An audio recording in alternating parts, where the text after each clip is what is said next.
It's not rocket scientist stuff. Supervisor Stokes. Thank you, Mr. President.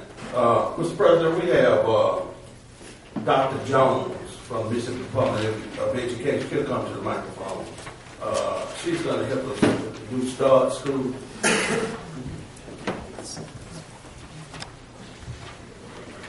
Good morning. Dr. Jones, thank you for being here. Sure. And do you want to make a presentation? You want to just take questions? Which way is better for you? Whatever is best for you all. Okay. We asked you to come.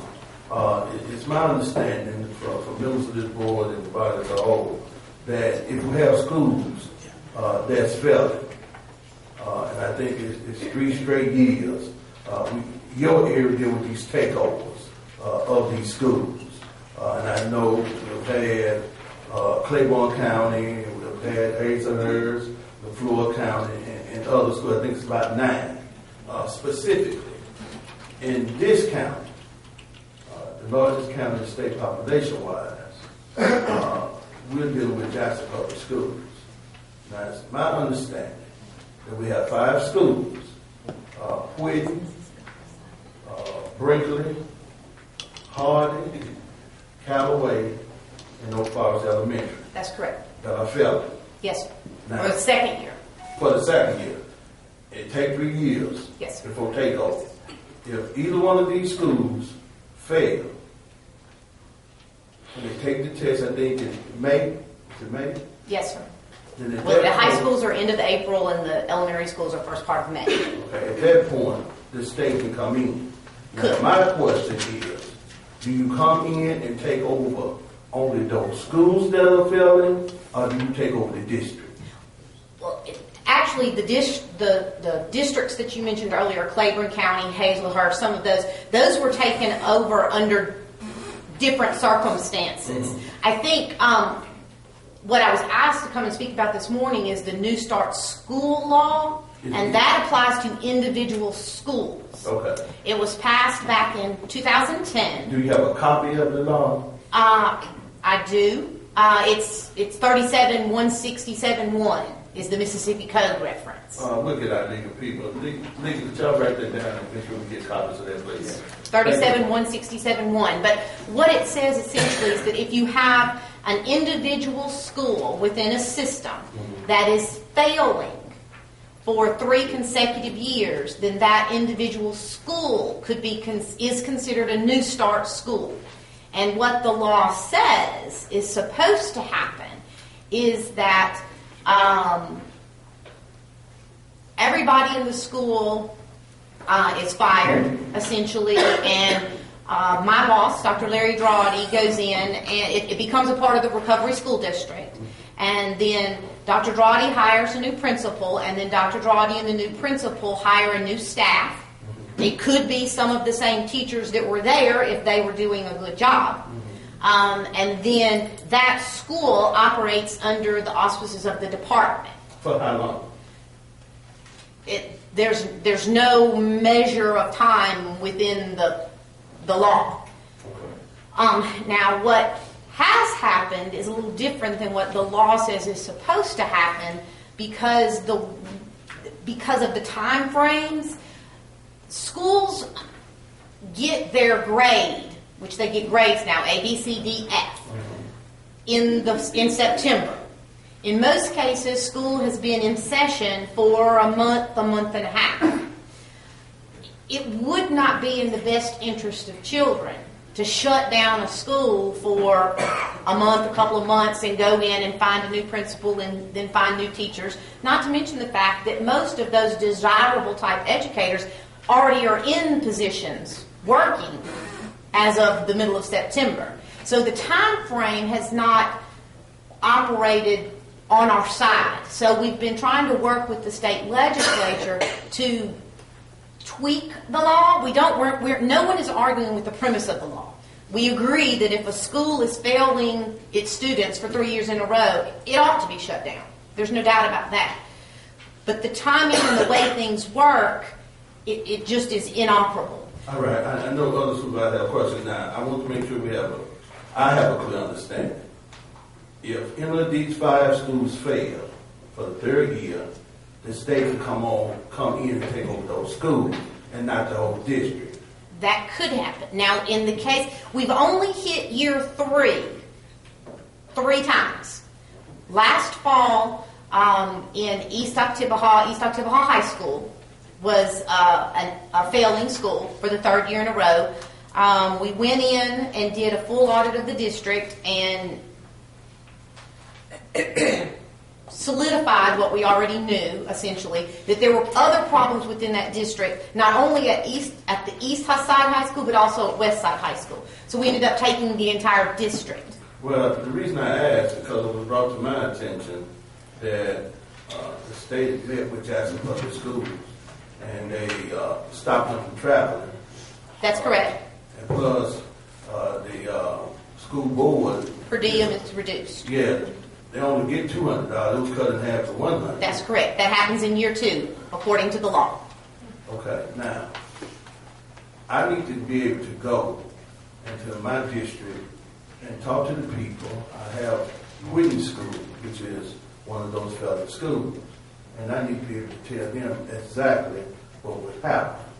Because for those who are keeping up with this, the word is that y'all trying to take over the whole school district. And under that theory, you're trying to take Lanier High School and make it a charter school. So I want to ask specifically in this meeting that's being recorded so that people can't say we didn't know anything about it. Now, I'm watching this closely. Can you or will you take over the whole Jackson Public School district? Well, I can assure you we don't want to. We don't want to take over any school districts in the state. We don't have the capacity at the department to serve those districts. We can't run school districts from Jackson. Okay. We can't. Thank you so much. Supervisor Calhoun. Why is it that the elementary schools perform better academically than the middle and high schools? That's not always the case. Let me just say from observation, when I see the A, B, C, D, F schools, I will count all of the A schools and then I classify them.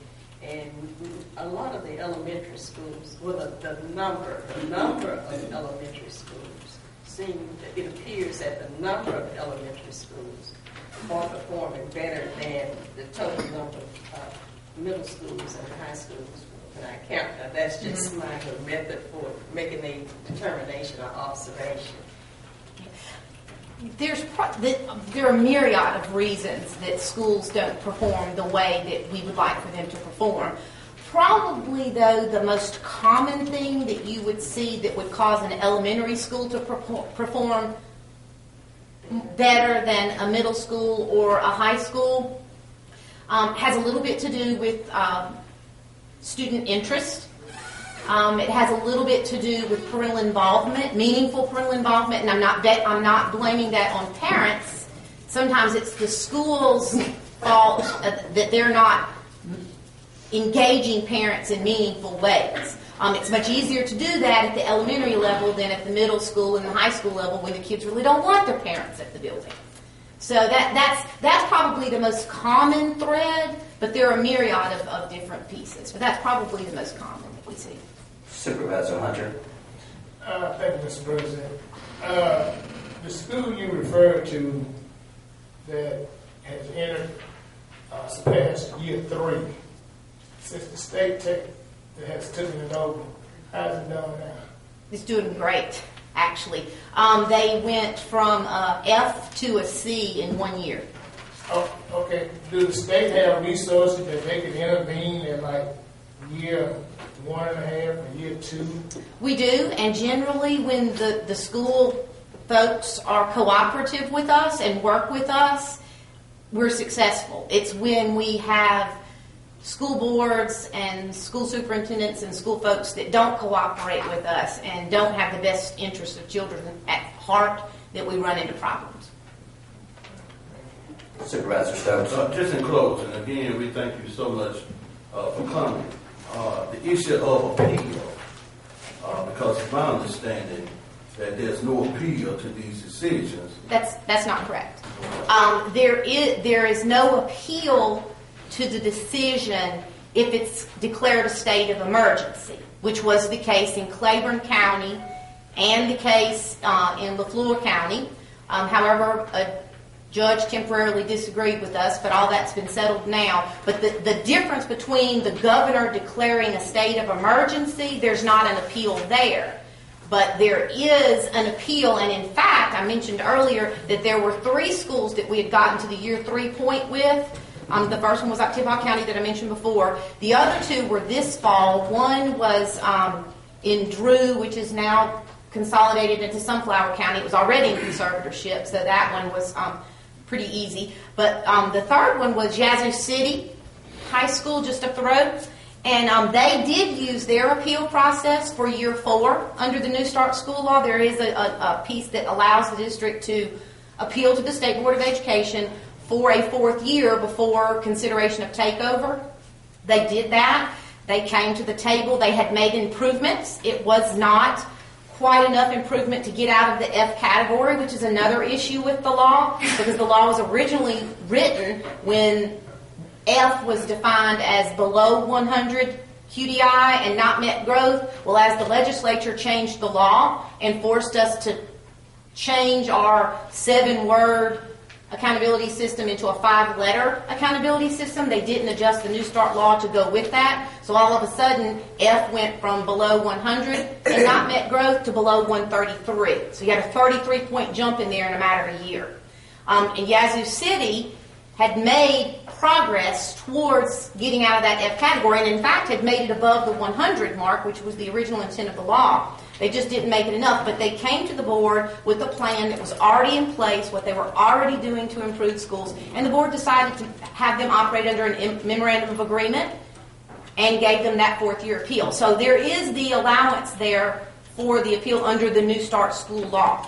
What I think would also be beneficial for this board to know is that not only do you have 5 schools in the Jackson Public School District that are in their 2nd year under the New Start School Law, you also have 1 school in Hinds County, Bolton Edwards Middle School, which again, they made 5 points worth growth last year, but it just wasn't quite enough to get them over that hump. And then Hinds AHS, which is also in Hinds County. So you've technically got 7 schools in Hinds County proper that are under the 2nd year of the New Start School Law. Well, Dr. Jones, just room hearsay is that Taylor Bob got involved in Yazoo County, and that's why Yazoo got a difference. I don't know anything. That's first I've heard of that. I haven't even heard that. In terms of Claiborne County is not a F district. They're not a F district, but they were taken over. And in terms of this, the issue of no appeal. Now, the United States Constitution guarantees the public due process. That's true. I guess anybody could appeal if they wanted to. You violate due process, and so I'm going to talk to this board later about putting up some money with other counties and cities, and let's look at a federal lawsuit. You can't take these kids' right to education without due process. Thank you, Mr. President. Thank you, Dr. Jones. My pleasure. Thank you very much. Supervisor Stokes, continue, please. Thank you. Mr. President, I have a young man here, and he's handicapped, Mr. Campbell, and he presented a proposal to the city of Jackson dealing with the handicap and the disabled. You got to step up, Mr. Campbell. And I told him we'll bring it before this body and allow him to speak to us. Okay. Mr. Campbell, introduce yourself, Mr. Campbell. All right. My name is